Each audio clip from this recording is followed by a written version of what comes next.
bird on a tree.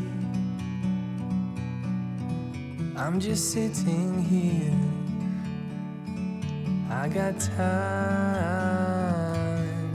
It's clear to see. From up here, the world seems small. We can sit together. It's so beautiful, you and me. We meant to be in the great outdoors, forever free.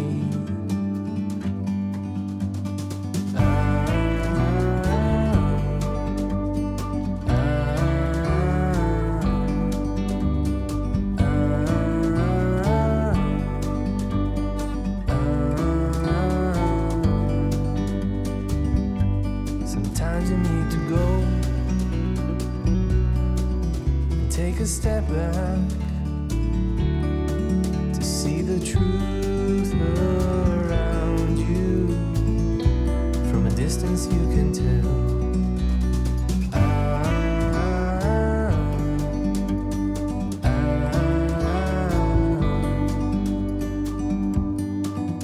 You and me meant to be in the great outdoors, forever free. You and me meant to be in the great outdoors, forever free.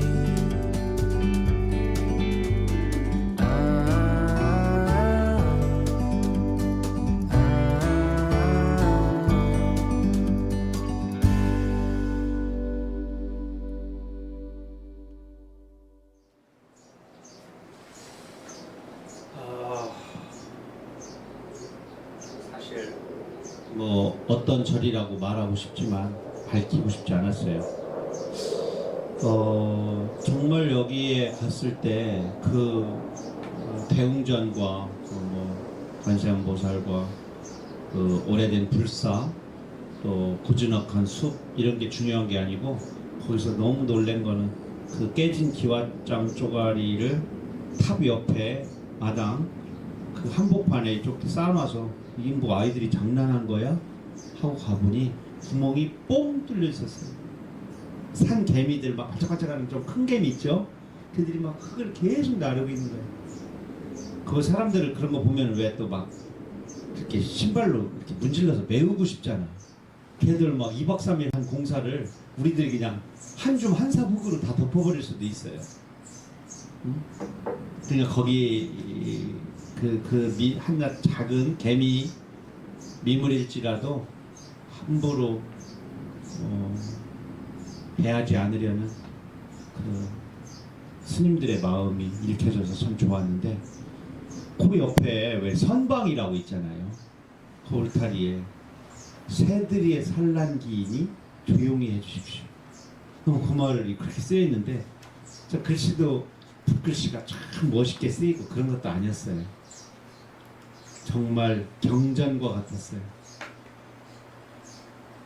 아무도 그 문기를 들여다보거나 사진 찍지 않았지만 저는 너무 큰 것을 얻어서 돌아가면 이것으로 시를 써야지, 아니면은 좋은 산문을 써야지, 이런 생각을 가지고 이 글을 썼어요. 잘 썼는지는 잘 모르겠는데 중요한 거는 이걸 제가 기록했다는 거. 새들의 산란기이니 돌아가시오, 조용히 하시오, 이렇게.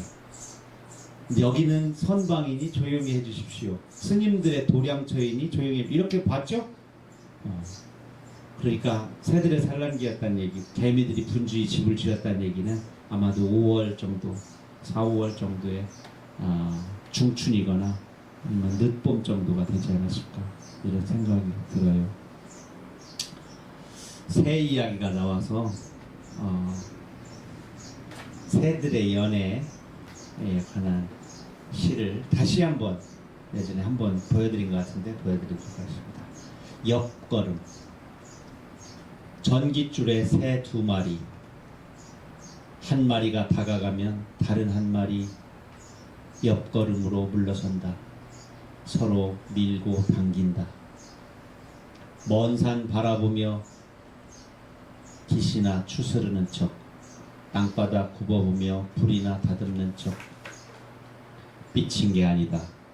사랑을 나누는 거다.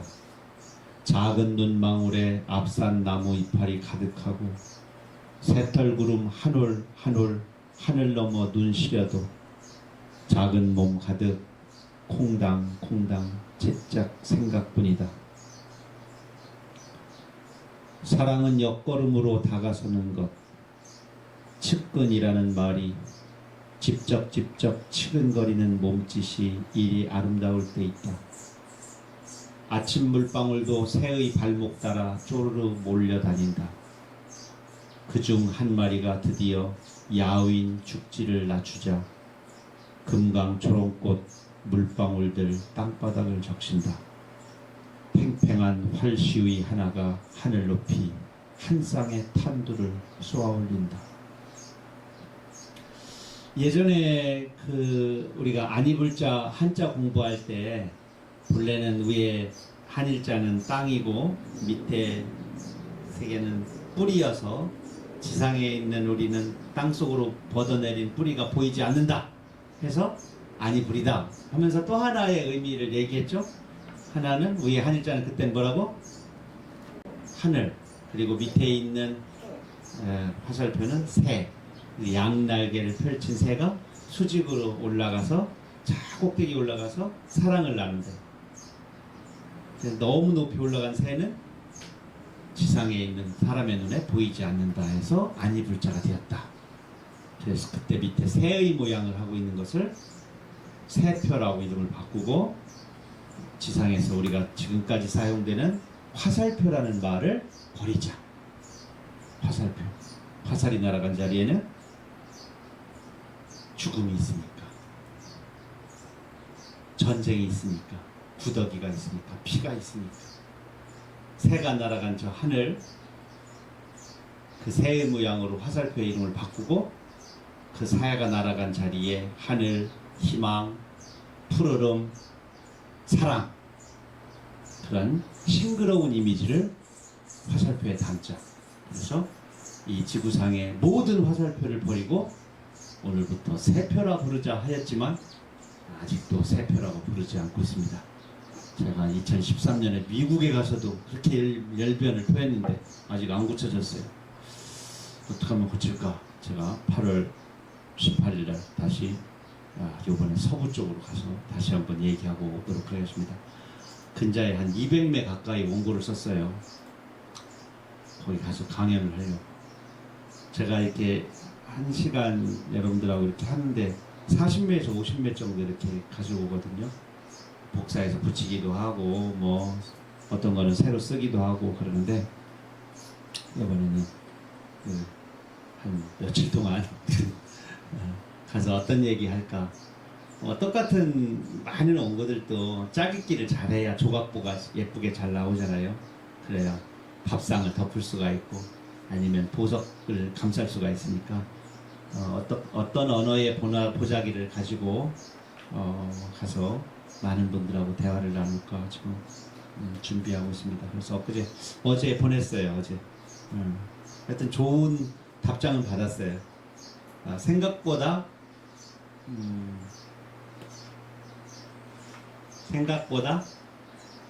조금 다행이었나 봐요. 여러분들 왜 뻐꾸기 둥지 위로 날아간 새, 그 작가가 한 말 중에, K라는 작가가 한 말 중에 그런 말 있잖아요. 누구나 다 사과 속에 사과씨를 헤아릴 수는 있다. 하지만 사과씨 속에 사과를 헤아릴 수는 없다. 사과 하나 속을 쪼개가지고 사과씨를 끄집어내면 몇 개가 나오겠죠. 뭐 5개, 7개가 나오겠죠. 그렇지만 그 사과씨 하나 속에 얼마나 많은 미래의 사과나무와 사과가 열릴지에 대해서는 아무도 모른다. 그래서 대부분 우리는 현재 내가 가지고 있는 달란트인 내 사과 속의 사과씨를 헤아리고 좌절하고 또 나 자신을 모자라다고 생각하거나 형편없다고 생각할 수가 있죠. 아직 오지 않은 미래의 사과를 생각하면서 현재의 사과밭을 읽어야 되는데 가지치기를 하고 걸음을 줘야 되는데 하나를 잊지 않은가. 그래서 제가 축사에다가 축사도 쓰고 원고도 써야 되는데 축사에다가 제목을 아직 오지 않은 문학이라는 제목을 달았어요. 그러니까 지금 제 이야기를 듣는 분이나 제가 지금 말하는 나나 우리 모두는 아직 오지 않은 위대한 문학을 기다린 사람이다. 그래서 지금은 작은 한 편의 시도 잘 못 쓰는 항상 불평불만이 가득한 모자란 작가지만 우리들에게는 누구나 다 먼 미래에 거대한 전집을 가지고 있다. 지금은 작은 기왓장 하나에 불과하지만 우리는 언젠가 거대한 박물관이 될 것이다.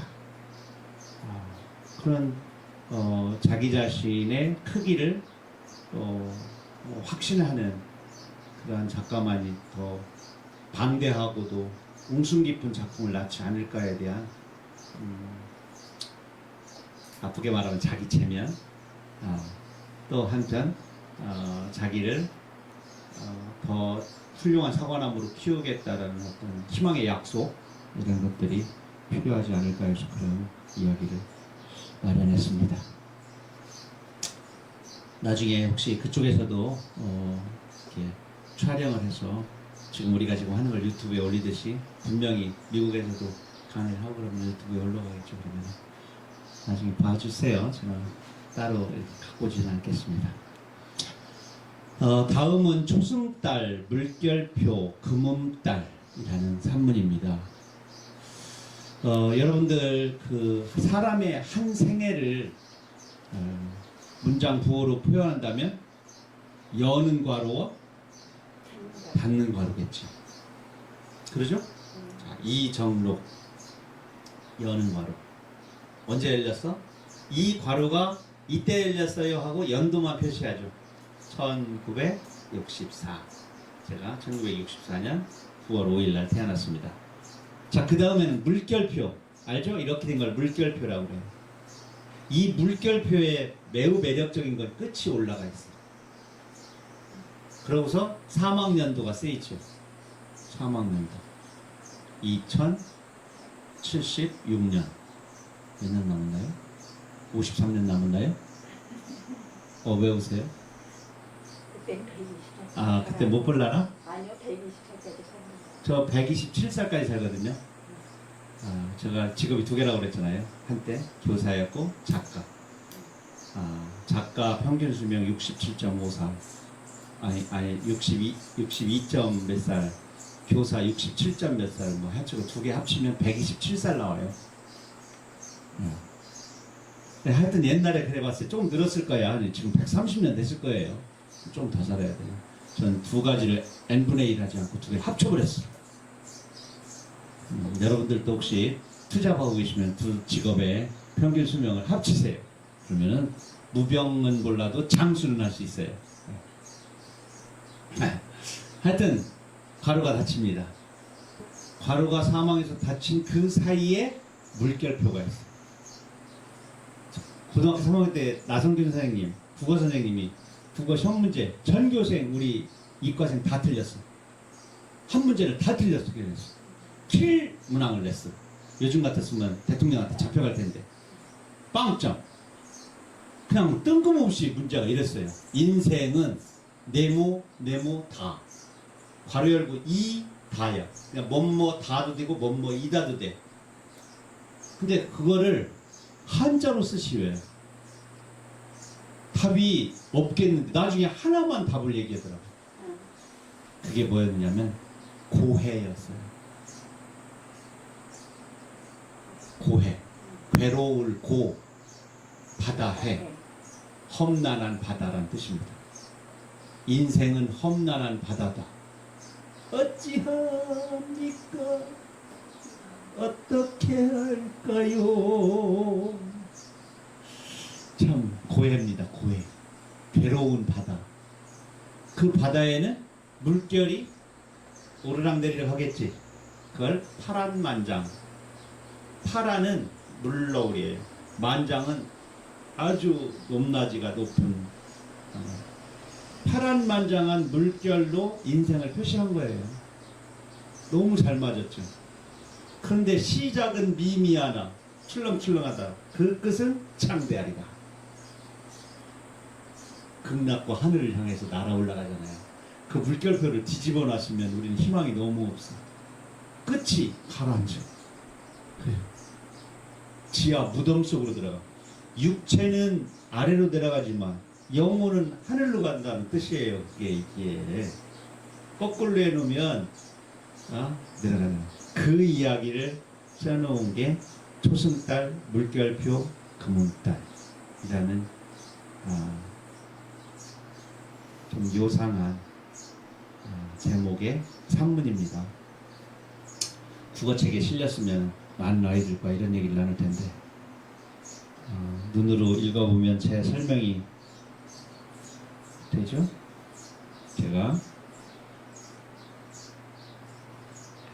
또한 여는 괄호는 작은 상처 같기도 하다. 작은 상처로 만든 문인 듯도 싶다.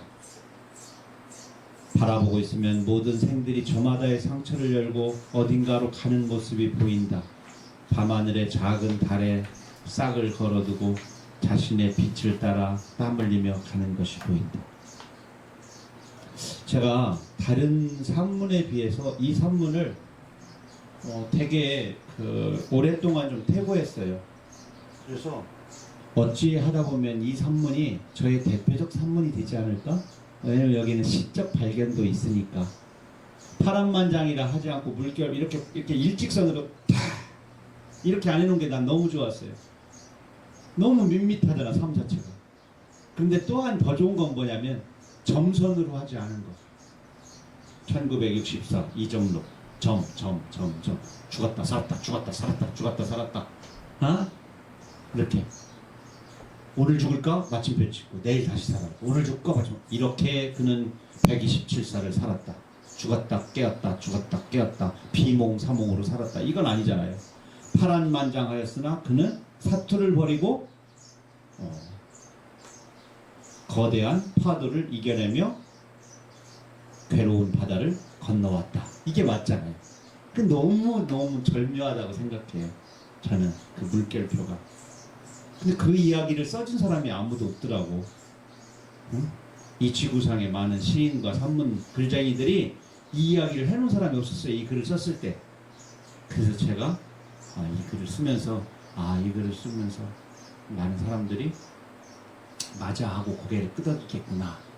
그리고 이미 앞선 사람들이 파란만장과 고해라고 쓴 인생에 대한 비유를 다시 한번 고개 끄덕이면서 헤아리겠구나. 그런 생각을 했어요. 그리고 이제 모든 생은 금음달로 마감된다. 내 과로가 닫히는 날까지 억만 개의 물결이 넘실넘실 빛나길 꿈꾼다. 파란만장의 일학마다 옥수수도 심고 고구마도 심으리라.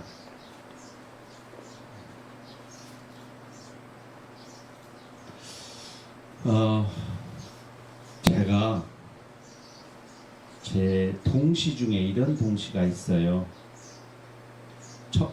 2009년에 나온 콧구멍만 바쁘다 라고 하는 창비에서 나온 동시집의 제일 마지막 시예요. 동시집에 죽음 같은 거 이야기하는 거를 언젠가부터 오랜 세월 동안 꺼려 했어요. 돼지가 한 마리도 죽지 않은 날, 처음엔 죄가 안 나왔어. 심지어 이런 우리가 부정적인 올빼미 죽이기 뭔가? 있죠? 뭐 책 제목이 그러면 교장 선생님이 학교에서 이렇게 책 제목을 쭉 보고 지워. 이런 책은 아이들한테 그 내용하고 상관없이 제목이 죽다 뭐 이런 거 나오면 다 지워. 희망적이지 않다는 거죠. 여기 제목 얼마나 저승까지 거리. 이거 근데 궁금하지 않을까? 애들도? 저승까지 거리는 2.5cm. 내가 생각한 거예요. 저승까지 거리는 병풍 두께 2.5cm. 꽃 피고 새가 나는 병풍 한쪽은 기쁜 날에 펴고요. 먹글씨 쓰인 다른 한쪽은 슬픈 날에 펼쳐요. 삶도 죽음도 병풍 두께 2.5cm. 전 먹던 입부터 숨 거두는 콧구멍까지도 병풍 두께 2.5cm. 여기서부터 여기까지 거리가 2.5cm.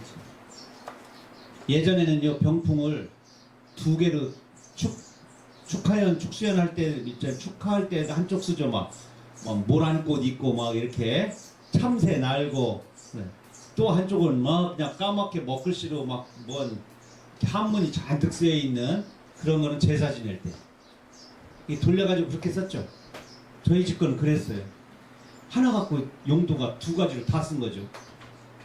근데 그 병풍의 두께가 2.5cm. 그래서 어느 날, 야, 저승과 이승의 거리가 딱 2.5cm구나. 그래 알겠죠. 여기. 예전에 여기 왜 들어갔다고 그랬어요, 이거? 인중에 여기 쏙 들어갔는데 여기 왜 들어갔다고? 1. 콧물이 나와서 모아져서 입속으로 쏙 들어가게. 맞아요? 양눈 사이, 코, 중심 알겠는데 입이 어디가 가운데인지 표시하려고. 네. 이렇게 표시하려고. 양쪽 균형 맞추려고. 요게 들어가면 입 삐뚤어진 거예요. 중심 잡으려고.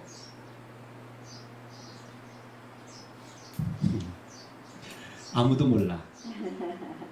그런데 이야기를 만들어내는 사람이 있겠죠. 우리가 뱃속에 있을 때 엄마 뱃속으로 천사가 찾아온다.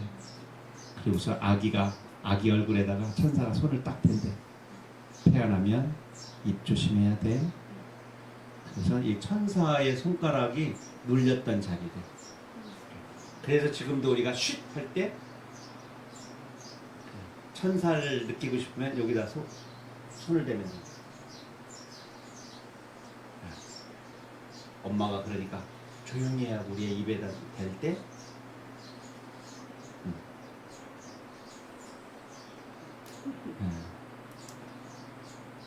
천사는 콧물이나 받아먹고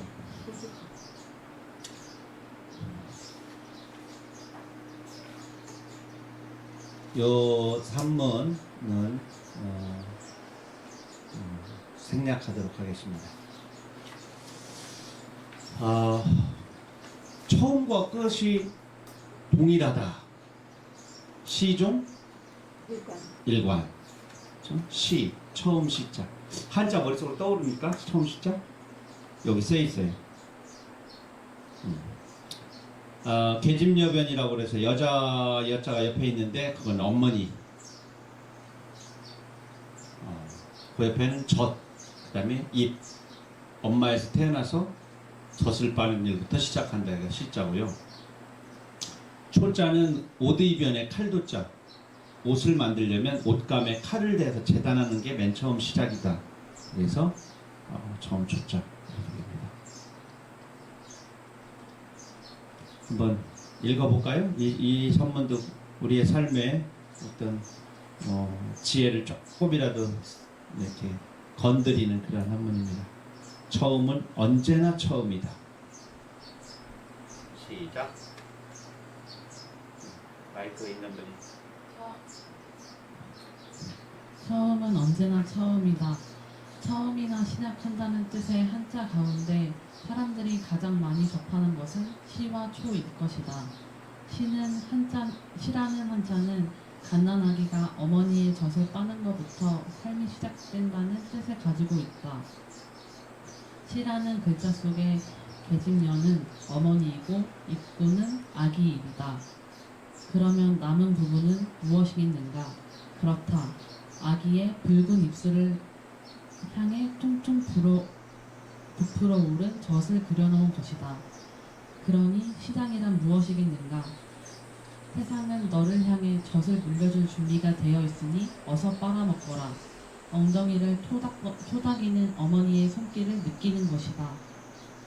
너를 키울 에너지는 이미 충만해 있으니 힘껏 끌어다가 세상에 다시 베풀어라. 응원하는 어머니의 간절한 눈빛을 읽어내는 것이다. 아기가 젖을 빨지 않으면 어머니는 얼마나 속이 타겠는가.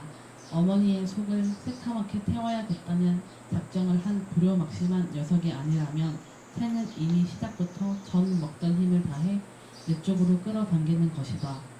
내 안에 힘을 저장하고 싶은 본능이 곧 시작인 것이다.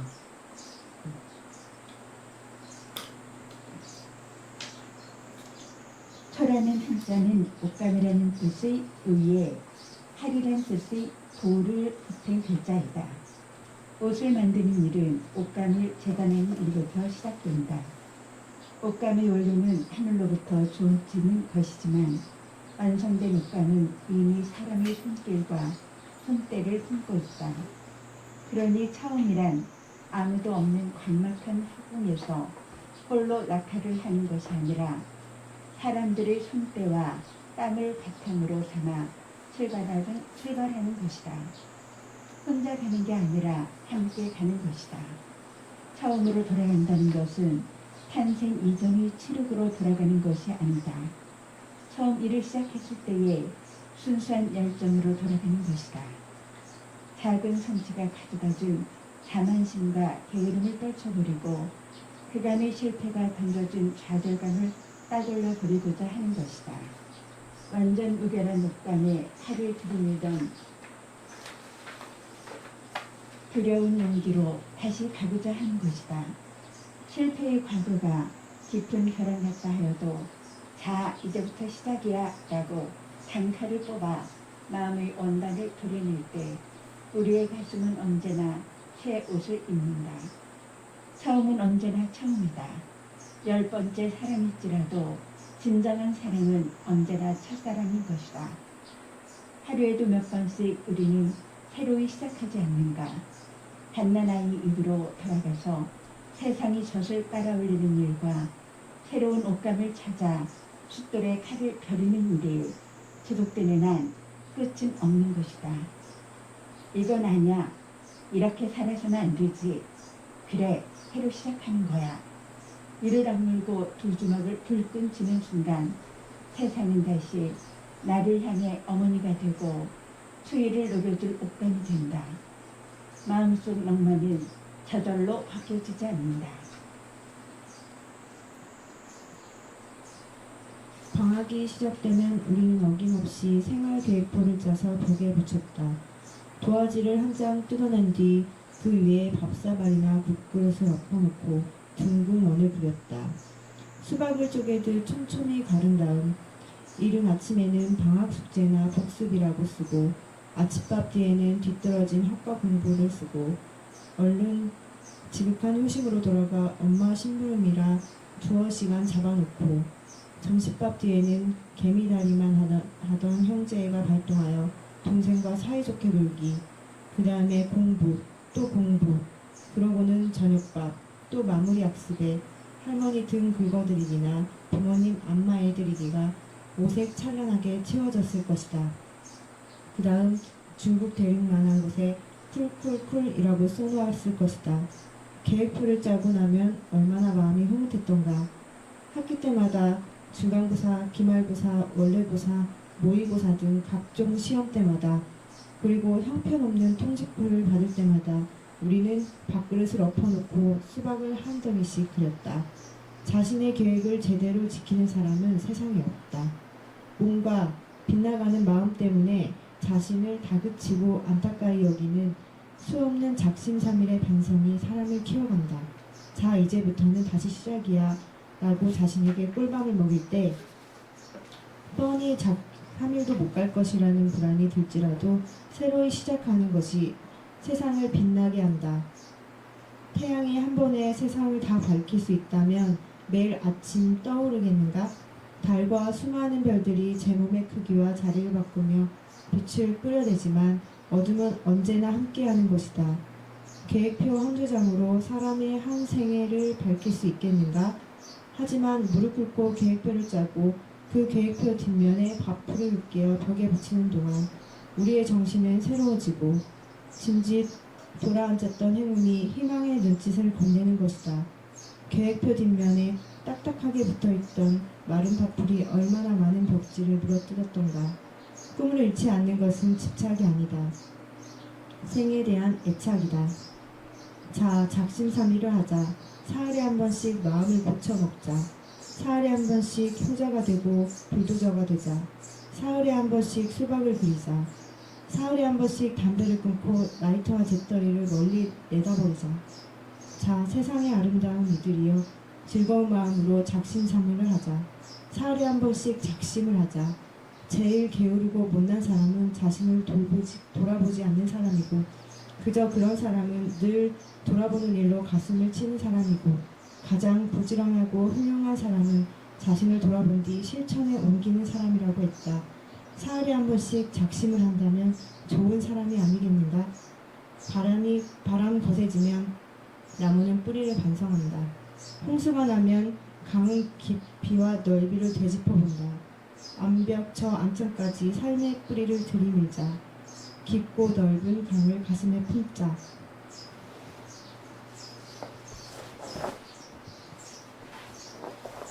유언도 몇 번씩 새로이 고쳐 쓴다.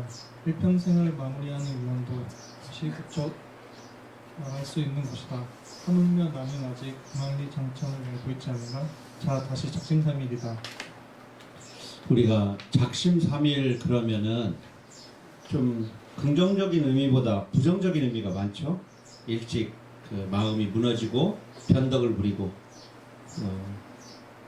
의지 실천하는 의지가 좀 박약하고 빈약한 사람들을 말하는데 저는 외려 그래 3일에 한 번씩 작심하자.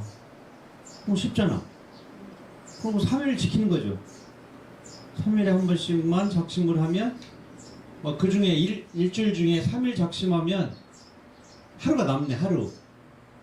하루는 그냥 대충 안식일 좋아. 교회도 가고 또 작심하느라고 지쳤으니까 좀 쉬고 3일 잘 지키고 3일 잘 지키면 7일 중에 6일이나 잘 지켰는데 얼마나 잘 지킨 거야. 그러니까 중요한 건 작심삼일을 3일에 한 번씩만 잘 하면 될 것 같아요.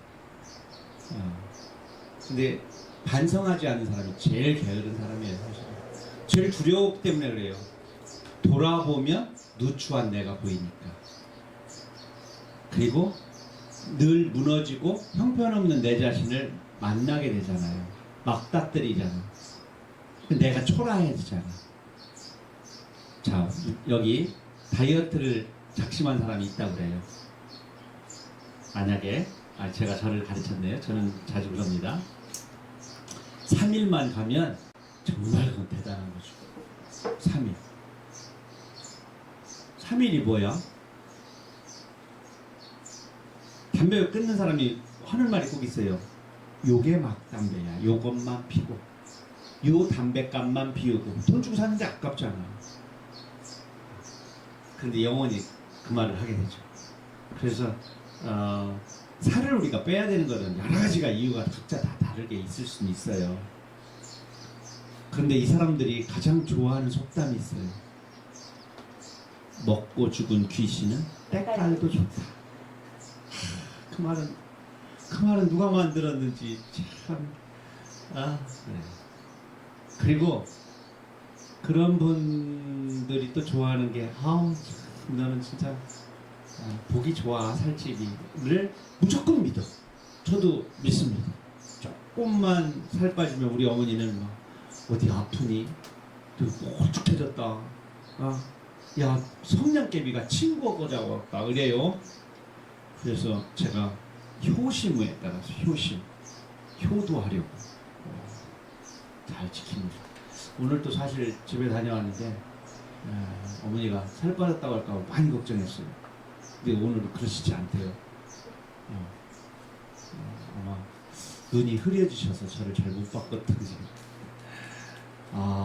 예전에는 허리가 많이 덜 걱정이 안 했는데 이제 얼굴보다 어머니 허리 쪽으로 제 시선이 가는 걸 보고 깜짝 놀랐어요. 어머니 왜 이렇게 야유였어요? 그랬더니 야 요새 좀 찐 거야. 그래도 다행이다. 싱크대를 붙잡거든요. 엊그제 왔으면 큰일 날 뻔했다 야. 며칠 사이로 다시 몸이 좀 돌아온 것인데 내가 더 아팠을 때 네가 왔으면 네가 마음이 더 속상했을 텐데 이런 마음들 있잖아요. 그렇죠. 언제나 부모님은 마지막에 당신이 이승의 끈을 놓을 때까지 쓰러지고 꼬부라지고 병에 무너지고 처참한 모습을 자식한테 보여야 되잖아요. 얼마나 그 마음이 힘들고 아프실까 그런 생각을 해요. 수체 치매에 완전히 걸리신 분들은 아예 자기가 인지를 못하니까 본인은 항상 웃으시잖아요. 그렇지 않고 정신은 말짱한데 대소변이 조절이 안 되고 또 마음과 다른 말이 나오고 거울 보기가 무섭다고 말씀하시고 너들 안 왔으면 좋겠다고 마음하고 다른 말을 해야 되잖아. 삐져가지고 또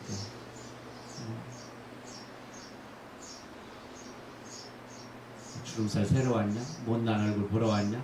막 이렇게 또 말씀하시고 그러니까 오늘 또 그런 생각을 했어요. 오늘 뵌 거보다 더 주름이 더 많고 더 쓰러지고 낡아가는 모습을 앞으로 더 많이 봐야 되니까 나도 힘들지만 저걸 보여주는 어쩔 수 없는 소멸로 가는 소실점을 향해 가는 어머니 이 땅의 어른들의 마음은 또 어떨까. 그래서 지금 이 순간 우리 생애에서 가장 빛나는 날이라고 그러잖아요. 또 그런 한여름 고통 속에서도 우리가 자기를 돌아보면서 또 하루를 가야 될 것 같은 날입니다. 긴 시간 동안 주저리 작품들, 못난 작품들 읽고 또 들어주셔서 감사합니다. 다음 달에는 좀 한 달 쉬고요. 9월 달에 찬바람이 살짝 부는 그런 날 조금 여물어져서 좀 익어서 가을 햇살에 만나 뵙도록 하겠습니다. 여러분 잘 나시기 바랍니다. 고맙습니다.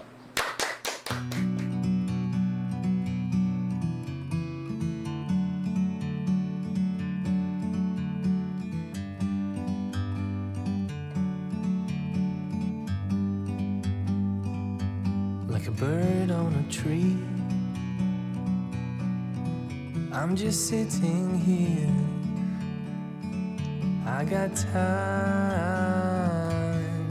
it's clear to see. From up here, the world seems small. We can sit together. It's so beautiful, you and me. We meant to be in the great outdoors, forever free.